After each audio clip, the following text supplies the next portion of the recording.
Welcome back, guys. We're here for another week of the Hussla Squad podcast. Unfortunately, Tom's come down with some gamblivitis. I've heard JP's had too much gambling over the weekend. He's a bit crook. No, but seriously, I think he's a bit ill, so he won't be joining us today. But I think today will just be a short and sweet one. I've become a bit distressed with seeing all these sort of sports books doing clever marketing and sucking people in to gamble with them. It's something we saw, I reckon, a decade ago, JP, in Australia, with how these sports books were really just scamming people into getting them onto their sports book. And now I'm seeing it in America now. I'm in DC. I'm seeing sports books advertised everywhere. And one quick thing, I just put up on the screen now is, look, some of these promotions they're putting out there, like bet $5 to win $150, bet $1 to win $100. It just seems like it's a guarantee. It's like too good to be true, and it's the way they suck you in. I just thought, let's tackle this today. Let's tackle how they market to you and how to be aware of the sort of their tricks and the ways they're trying to get you addicted to their sports book. But what do you have to say about this, JP? I know your experience being in this industry for a decade, and you know every trick in the book. What are they trying to do here with these sort of promotions? Well, at the end of the day, they're trying to get as much money as possible off gamblers. That's as simple as it gets. So however they do that, they'll do it the smartest way to get, like you spoke about, the psychology and the dopamine hit that everyone gets. And what we spoke about last week with making people hope or think they can actually win more commonly than they can. Obviously, the odds are very, very rare to get these big payouts. But basically, this is what they do. As soon as someone does hit, essentially, they're not losing money because they'll end up making more off that bet through their marketing than actually if it lost. So, what would you say the marketing budget that they allocate to, to all this stuff? Like, I know a few people in the industry. It'd probably be a big chunk of the pie, right? And that just shows you how important it is for them. Well, I wouldn't know the figures on how much they spend on it, but they don't have to do much. All they need to do is do it properly and get it out to the right people. Mm-hmm. And as sad as it is, it's a reality. If they send it out to, people on Instagram, Facebook pages, TV ads, radio, as soon as people hear that, because gambling is so programmed into you wanting that quick fix, and it comes back to the stuff we were talking about last week with the impatient mind and kind of the instant gratification of wanting a quick payout and to solve all your issues in one bet. Those kind of things are appealing to those people, and as soon as they see that, most likely they're going to go onto their phone and place a bet. And that's a sad reality, but obviously we're here to teach you guys that that's not the way to go about it. And if you keep doing that stuff, you're never going to win long term doing that. It's just the odds are so stacked against you, it's not funny. Yeah, I got 100%. I just want to elaborate to this sort of advertising they've done here. I'm supposed to put up on the screen. What they've done here is they said, bet $1. Bet $1 and you win $100 if any team hits a 3-pointer. So that's a basketball one that BetMGM's put out there. And then they've got another one here, bet $5, win $150 on Chiefs versus the Ravens. Yeah. So that's on Baltimore. That's on our FanDuel. And what they're doing here is I think there's a new customer offers. And I think we saw a lot of this back in the day in Australia. Yeah. So they're playing on the mind where you're betting, $1, $5. It's like you spend that at the freaking supermarket buying bubble gum or a drink. So it's such a small amount of money, and it's like you're winning a significant amount, $100, $150. And I think that the marketing they're playing here, just for just trying to elaborate on what they're doing here, is that they're trying to suck you in here. It's all about market share. They get you in. You're guaranteed to win, right? You're betting $5 on either team, and if that team wins, you're basically guaranteed. So and the amount of people who bet the $5 would be ridiculous on both sides. So half of them win, half of them lose. And then the people who win they get 150. That 150, most people, what are most people going to do? Gamble that, right? Yeah. Gamble it away. Yeah. And it's just common sense on what they're trying to do here. They're just trying to get your market share. It's basically a marketing cost for them, but in the long run, they're going to make money off you because you're going to be addicted to that gambling sort of dopamine hit that we spoke about last week. Yeah. That's classic gambler mindset. So majority of people, and this is where we're going to try and change this mindset, is, okay, if you bet that $5, you get that $150.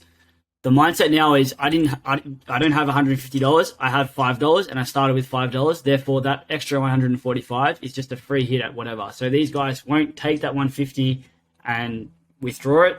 they'll say, okay, I've got a $345 now. I have license to just go and try and turn it into $5,000. And we all know what happens when you do that. When you have that mindset, you ain't going to make that money's going back to zero faster than it got to 150. So exactly. Yeah, it is. It's so smart. It's logical. And when you can zoom out and kind of remove that emotion, you can see exactly what the sports books are doing with that kind of offer. It's genius marketing. It's very, very smart. And unfortunately, a lot of people fall for it. Exactly. But obviously, this is what we're going to teach you guys how to use this offer, make the money, and then not give it back to them. So these offers, I know we can't elaborate into too much, but basically these offers are free money, aren't they? If you know what you're doing with them. 100%. And there's a multitude of them, especially like, the sports books are just all entering the states. They're all competing for market share. There are so many offers like this, and they're free money if you know what you're doing with them. I don't want to bloat, but basically they are free money once you know strategies. But that's for another story, right? That's for another day. We can discuss that in more detail. So this next one, I want to go to this next sort of picture. I had a bit of a chuckle because I know you, JP, you've made a few TikToks on this in Australia on these large parlays. In Australia we call them multis, where people have they've placed 10 outcomes on a bet and they're down to their last outcome, and it's do you cash out, do you hedge, or do you just let it ride? And this one here I'm going to put up on the screen now. It made me laugh. It was a 12 pick parlay. The person put $2.85. That was their wager. Basically their payout was $16,441. And here we got brbetting's Instagram page, quite popular in the States here.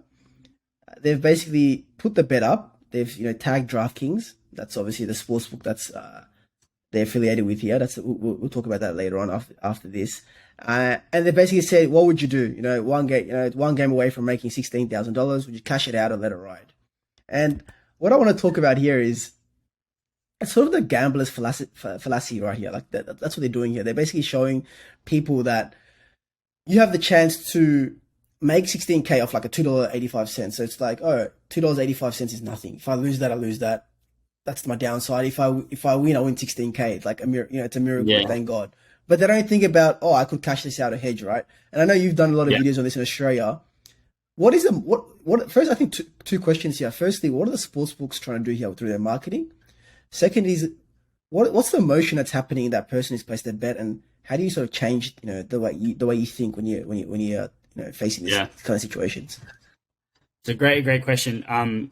Basically, first answer is to what are the sports books trying to do? It's plain and simple. They're trying to make you think that bet is again really common. So $2.85 to make 16,000 whatever. That is ridiculous amount of odds. Like the likelihood of you hitting that is next to zero. Yeah. And this bet, I think, ended up losing, but we'll talk about that later. So, again, as much as it looks like it was close, it didn't win. So it's all or nothing, and this is why parlays are so bad. You don't get rewarded for hitting 11 out of 12 legs. You get $0. Like, you're not going to get half the payout. You're getting zero or everything. So it's all or nothing. So this is where once you do see that, and this guy obviously got very lucky to get to 11 out of 12 legs. Yeah. And I hope he cashed out, because if he didn't cash out, I don't think he did. I don't think he did. That guy's plain and simple an idiot. And it's not $2.85. He had 6,000 whatever to 6,400 in his pocket if he wanted it. And if he didn't take that, then he's just lost $6,400. He didn't lose $2. He lost $6,400 because that money was in his pocket if he wanted it. So the second part of the question, the psychology of a gambler is exactly that. So they don't see the $6,400. They see it as 16,000. So that extra 10K is like, well, if I don't cash it out, I've just lost 10K. That's my favorite. That's my favorite line. I know you always used to say that. I just lost 10K. You never had the 10K in the first place. Correct.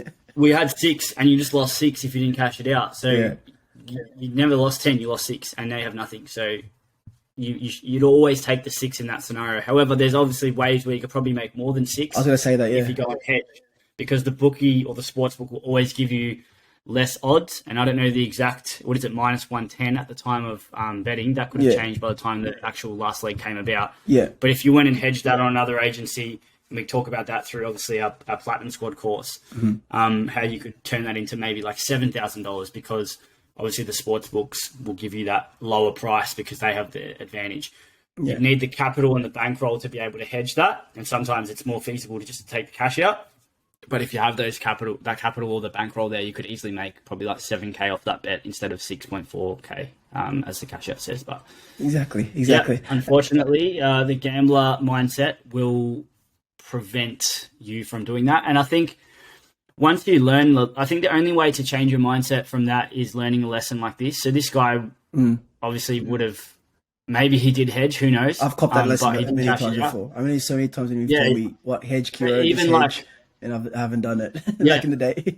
even with Forex trading, like you're in a position, I don't know if you want to share this with everyone, but like you're in a position where, like kind of last year before we created Hussla, we both lost a lot of money trading Forex.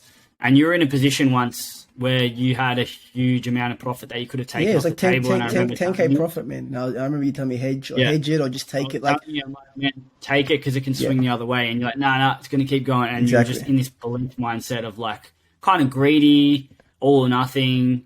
And then bang, swing the other way, and we lost both. That's the motion I wanted to talk about here. I think we touched on it obviously last week. You know, the dopamine hit, the sort of, you know, I feel like I'm top of the world. You know, especially when you're young and you're in this kind of situation. Like, wow, I've just picked 11 out of 12. Surely I'm going to pick the last one. And the odds are also saying like it's the favorite. Like that, you know, minus 110. It's the favorite. It's going to happen. You're like, man, why would I cash out? It's, you know, $2.85. I was the same situation. You know, up 10K.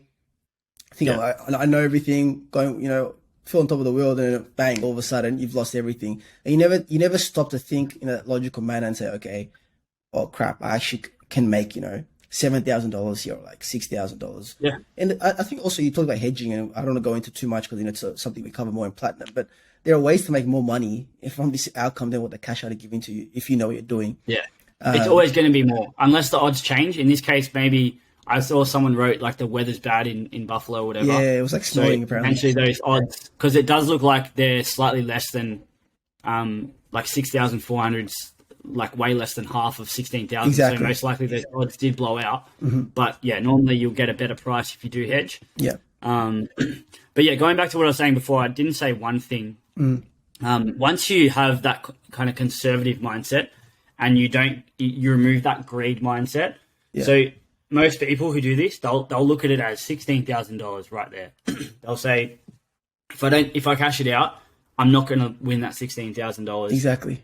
But FOMO. A conservative person takes that $6,000 and doesn't even consider anything even more. Like they literally take it off the table. They don't watch the game. They don't care. They take the $6,400 profit and they move on with their life.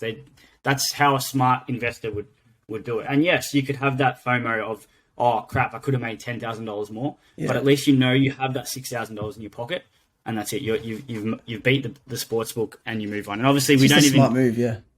Yeah, we would never encourage these type of bets because they rarely, if ever, win. And you can almost say never, but obviously some people are lucky enough to win a big bet, and it is possible, just like it is possible to win the lottery, and someone has to win the lottery. Exactly.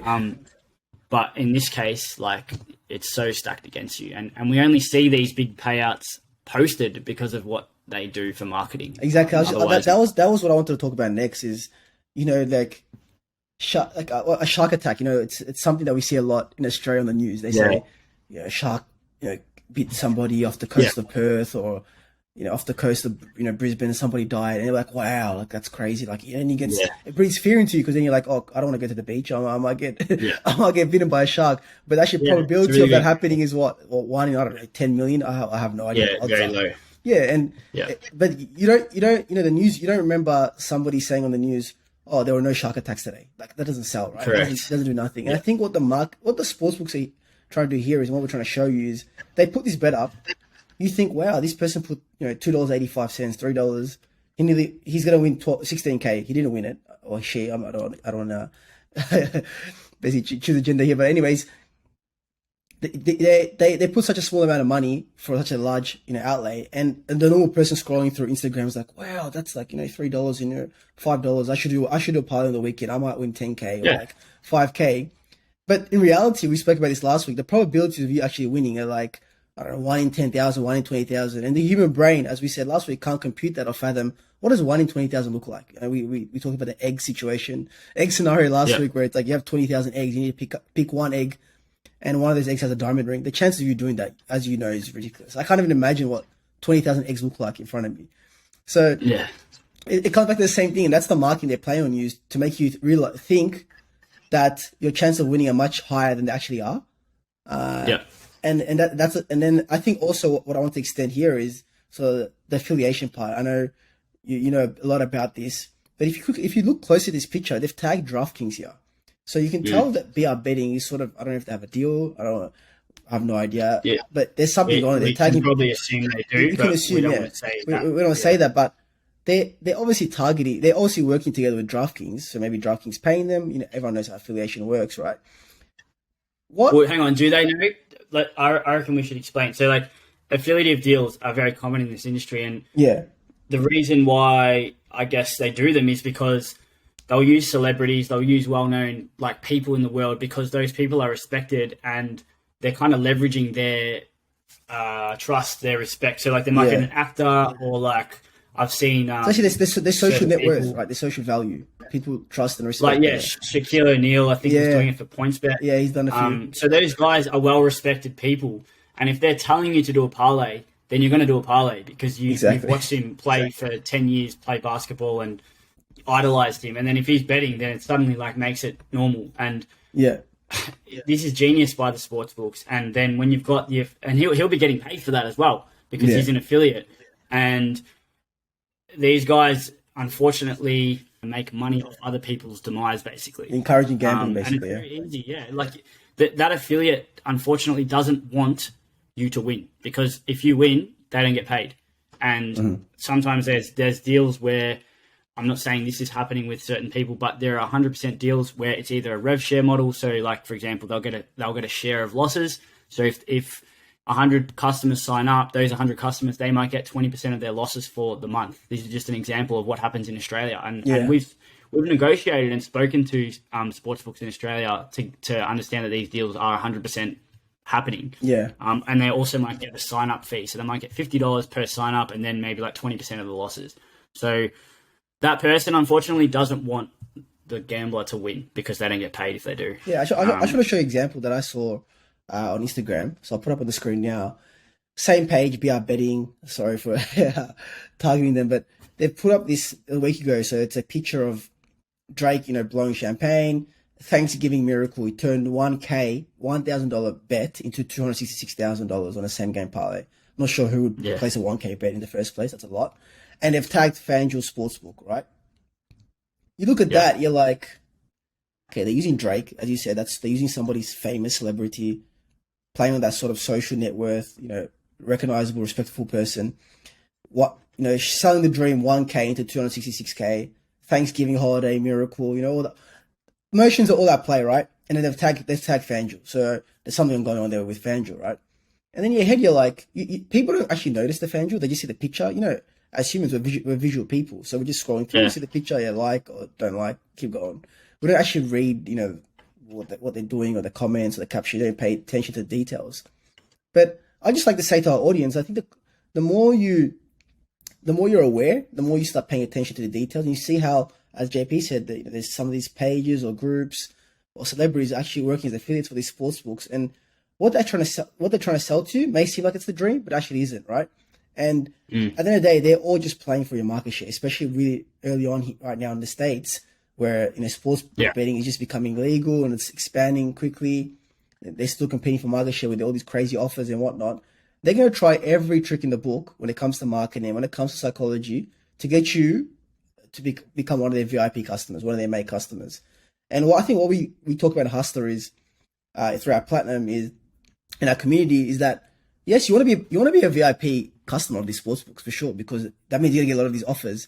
But then it's how do you go about leveraging these offers to make sort of that sustainable income, and that's obviously what we talk about more in platinum and Hussla. But I just wanted to finish off on that and talk about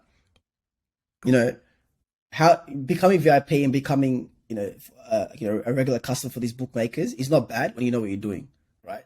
Yeah, and I think that's something we teach a lot in our community. Yeah, once you can get obviously regular offers, these offers, once you know how to use them, are free money, and if you can keep getting them from certain sports books, then obviously that's an income and a consistent one at that. So yeah, if you know what you're doing, Obviously, it's easier said than done, and it's complex, and there's a lot of stuff that has to happen for you to get to that level. And we're not going to teach you how to lose. Like, you're not going to lose thousands of dollars to get to VIP. We're going to teach you how to do it without actually losing money through hedging and stuff like that. But yeah, once you can get these offers, they can be quite profitable, and you can take a lot of profit off the bookmakers and the sports books, as we have in Australia. I forgot about this. Just slipped my mind. Before it slipped my mind, I forgot about this one. We used to take advantage of this a lot. I've seen quite a lot now, just being here in the States. These refer a friend offers. So you refer a friend and you get $100. They get $100. It's Christmas, right? It's like literally Christmas. And I remember we took advantage of this quite a lot in Australia, like 10 years ago. And just on that, I think that's another bookie. It's another sports book tactic, for marketing, to get you onto their site and keep you as a sort of regular customer.